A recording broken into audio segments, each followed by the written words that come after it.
Yes, I did once have a rider make me wait at a stop for 30 minutes. Today we'll discuss that and a handful of the craziest things that have happened to me in my 12 years of driving rideshare.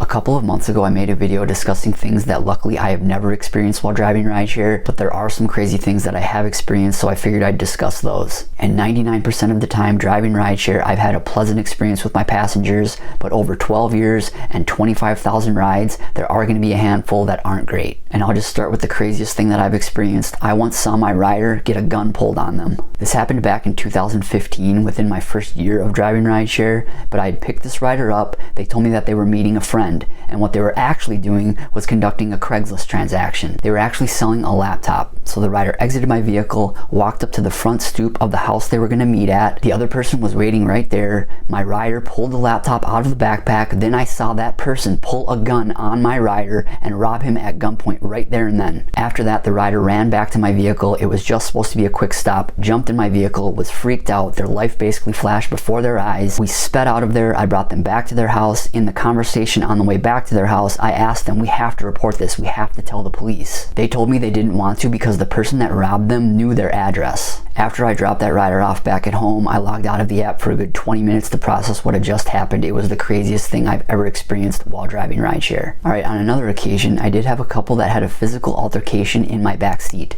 I've had plenty of couples that have gotten into arguments, verbal arguments in my back seat. It's uncomfortable, but it hasn't gotten physical. But with this one, they were arguing right when they got into the vehicle. The ride in total was like 6 or 7 minutes, so it wasn't long at all, but the argument just kept progressing, and eventually the woman started hitting her partner. I pulled over right there. I said, you have to stop or you need to get out of my vehicle. We were literally a minute from their destination. I then dropped them off, rated them 1 star, and submitted a report. Alright, and the third thing that happened to me, and this was within a few months of me beginning to drive rideshare, is a rider made me wait for 30 minutes while they went in and got their nails done. I picked up my rider and her friend, and the destination was a nail salon. Once we arrived at the nail salon, she went in to get her nails done, and the friend stayed in the car as kind of a way to make sure that I didn't leave. And when she went into the salon, I didn't know she'd be getting her nails done. I just thought it would be a quick in and out, especially since she left her friend in the car. But before I knew it, 15 minutes had already passed and I was still waiting for this rider. The friend was still in the vehicle. I was asking the friend, like, what is going on here? Did your friend go inside to get their nails done? They played dumb. They said they had no idea. Then 15 minutes after that, the rider finally came out. I literally could not believe it. I then brought them back to their house and reported them immediately afterward. And again, this was within my first few months of driving rideshare, so I was new. I didn't know what to do, but nowadays I would never allow that to happen. And these first few things happened during my first couple of years driving rideshare, and during that time I did not have a dash cam, but I should have had a dash cam throughout my entire time driving rideshare, and we recommend that all drivers have a dash cam. Alright, my next experience. I picked up this rider. She had about a 25-minute ride, and immediately when she got into the vehicle, I knew she was pissed. It was a Lyft ride, and she had the mentality that Lyft were crooks, that drivers were crooks, that we were all trying to rip her off. In my mind, I was thinking, why are you using the service then? But for about 20 of the 25 minutes of the ride, she continued to berate Lyft and berate drivers. For about 20 minutes, I just sat there and took it professionally, but within those last 5 minutes, I had it. I finally engaged her and basically told her off. I didn't want to hear any more of her shit. And this happened back in like 2016, 2017, back when rates were great for drivers and they were great for riders. And after the ride, I rated her 1 star and reported her, and I'm sure she did the same for me. Alright, and lastly, and this happened a couple of years ago, but my Uber account was put on hold due to a safety investigation.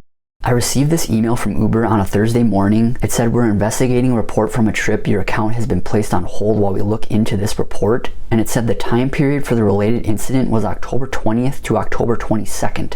And I received this email on November 7th, 2 weeks after the supposed incident occurred. Needless to say, I was completely shocked. I then reached out to Uber. They had someone with their trust and safety team contact me via phone. During the call, they asked me about the dates in question. They asked me if anything happened. I couldn't recollect anything that I would have remembered. They told me that a rider reported me for touching their leg in a sexual manner, which I obviously right away knew that I never did. I told them I have a dash cam, but on that SD card, I only have about 20 hours of footage. And since the incident happened 2 weeks weeks ago, that would have been 40 hours of footage ago. This rider was either trying to commit fraud or they reported the wrong driver. Again, if this happened, why would you not report it right away? And about an hour and a half after my call with the Uber Trust and Safety member, my account was reinstated. So those are the crazy things that I've experienced in my 12 years of driving rideshare. But what about all of you? What are some of the craziest things that you've experienced? And again, the main thing that I recommend to all drivers is to have a dual camera dash cam, a forward facing camera, and an interior view camera. If you've yet to download the Solo app to help you manage your rideshare business and earn more, our referral link is in the description.